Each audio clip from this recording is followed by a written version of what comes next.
Buddhism is a world religion founded by the Buddha in ancient India.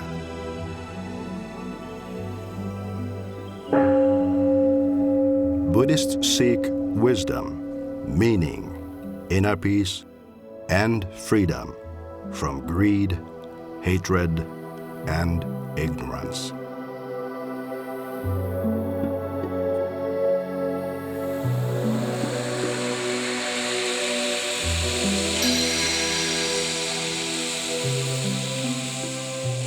Mutually sustaining life, a Buddhist call to a troubled world.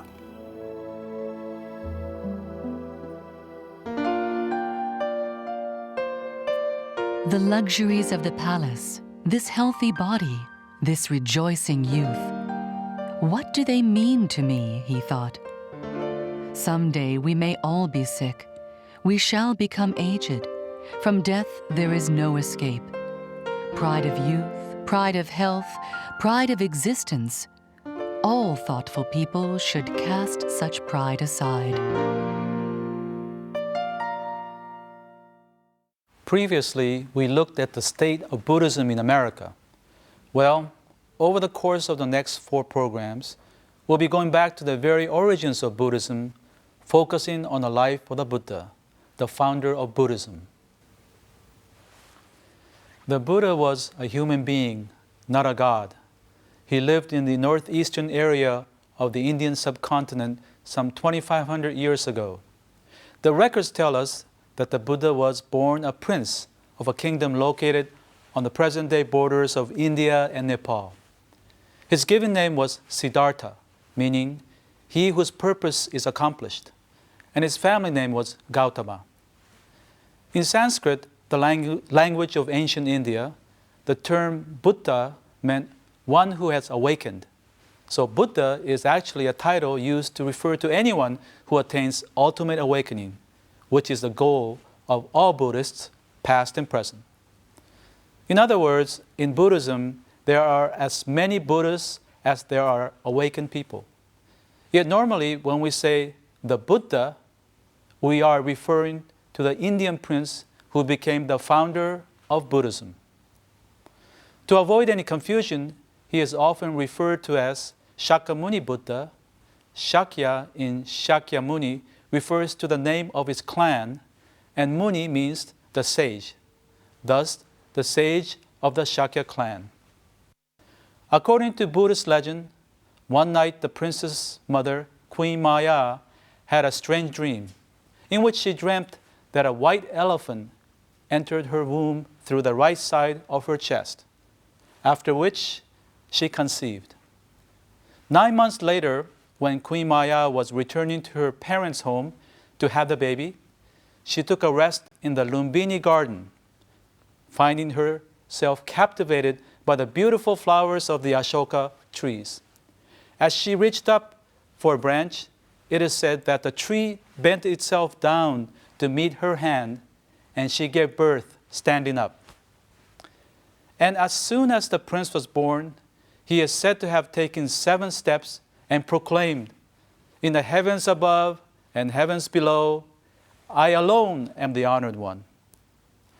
But the joy of birth was short-lived, as Queen Maya suddenly died. The prince was then brought up by his stepmother, Mahaprajapati. By many accounts, the young prince was a sensitive child. Once he sat under a tree watching a farmer plowing the ground.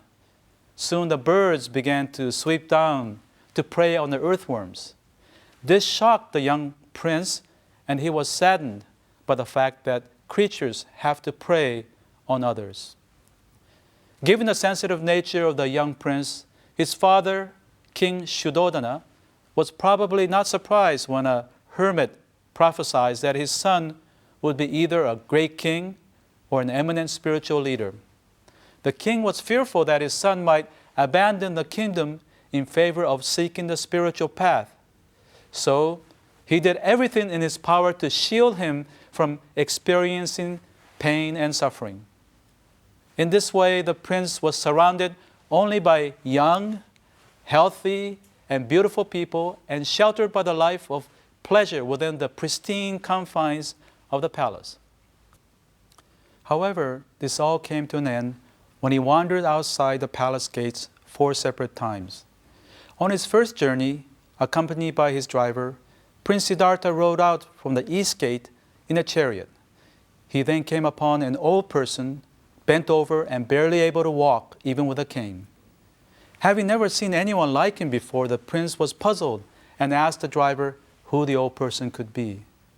Well, the prince was told that everyone would be like him if one lived long enough. Shocked, the prince asked, "I too?" And the reply was, "Yes, you too, sir." On another day, the prince left from the south gate. Shortly, the prince came upon a very sick person lying on the side of the road in great pain and agony. Shocked again, the prince asked, "I too?" And the reply was, "Yes, you too, sir." The prince left yet a third time from the west gate. He came upon a deceased person being carried by his family to the funeral pyre. Shocked once again, the prince asked, "I too?" And the reply was again, "Yes, you too, sir." On another day, the prince left from the north gate, where he came upon a wandering monk. This time, the monk's serene and composed features captivated the prince's attention to such an extent that he felt compelled to be like him and seek the spiritual life. Soon thereafter, he made a difficult decision to leave behind his family, along with a life of luxury and pleasure, in search of an answer to the question of suffering and how to overcome it. His motivation to do so is expressed in today's saying, "The luxuries of the palace, this healthy body, this rejoicing youth, what do they mean to me?" he thought. "Someday we may all be sick, we shall become aged. From death there is no escape. Pride of youth, pride of health, pride of existence. All thoughtful people should cast such pride aside." Then the prince headed off for the forest. He was 29 years of age.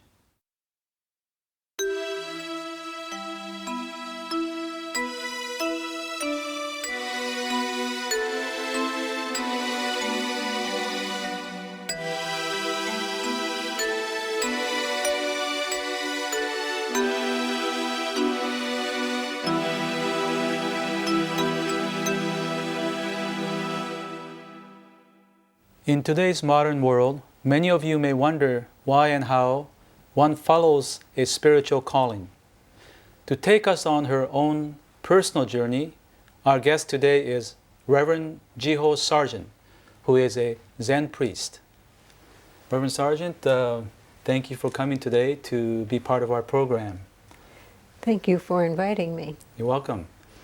I have a number of questions to ask you, and the first one is, how long have you been a priest?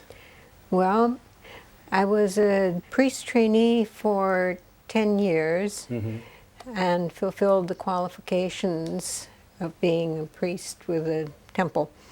And I've been thus fully ordained for 15 years. What made you go so far as to become a priest? You didn't have to be a priest. Well, no. Just by circumstances, I found myself at one time as the leader of a Zazen group for Westerners.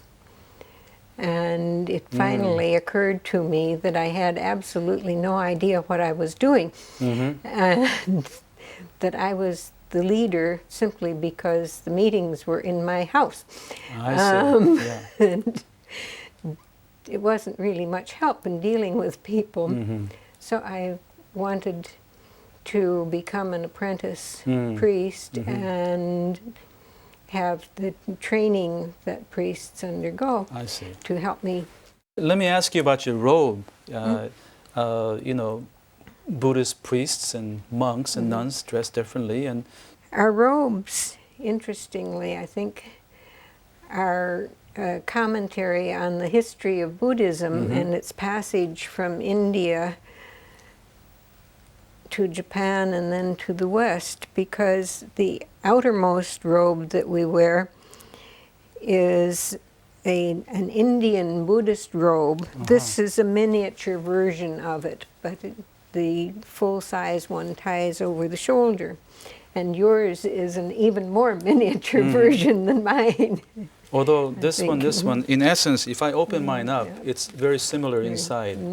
It looks a little different. Different, but yes. So Indian outside. Indian outside, and then Chinese on the second layer. And then under that, where you can't really see it, a Japanese kimono-style garment. I see. And those of us who come from the West, I think, mostly wear a layer of Western underclothes under that. That's great. But of course, once we get under the skin, we're all the same. Oh, very good. Tell me, Buddhist monks and priests often shave their head. Monks especially, definitely. Why do they shave their head? Well, it's basically a symbol of cutting off attachments to worldly things. And it's also a way of identifying a Buddhist priest. In earlier times, until 1870, the Japanese government required that almost all Buddhist priests have their heads shaved. I see. And Jodo-Shinshu was an My exception. denomination. Okay. Yes, even at that time. I see, yeah. But most of the other denominations required it so that you could identify them. I see. Interesting. Let me ask you about the Buddha. What do you find attractive about the Buddha?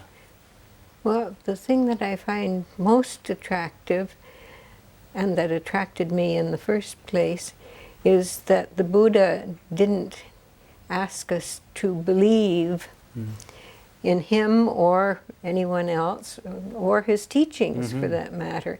He simply asked us to act in a way that is friendly to other beings, whether human or not, and that leads to a peaceful universe. That, I think, is a good thing to have. So it's not so much what you believe, but how you act in the world. Yes. Reverend Sargent will be joining us next week as we explore the second half of the Buddha's life journey. Hope to look forward to you again. Thank you.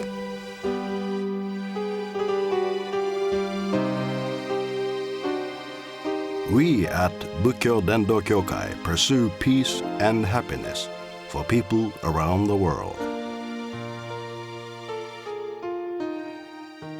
We have published the Buddhist teachings into 41 languages and donated our publication to hotels and other facilities in 55 countries. We would like to share the Buddhist teachings with people around the world. That's our mission. Visit our website for more information.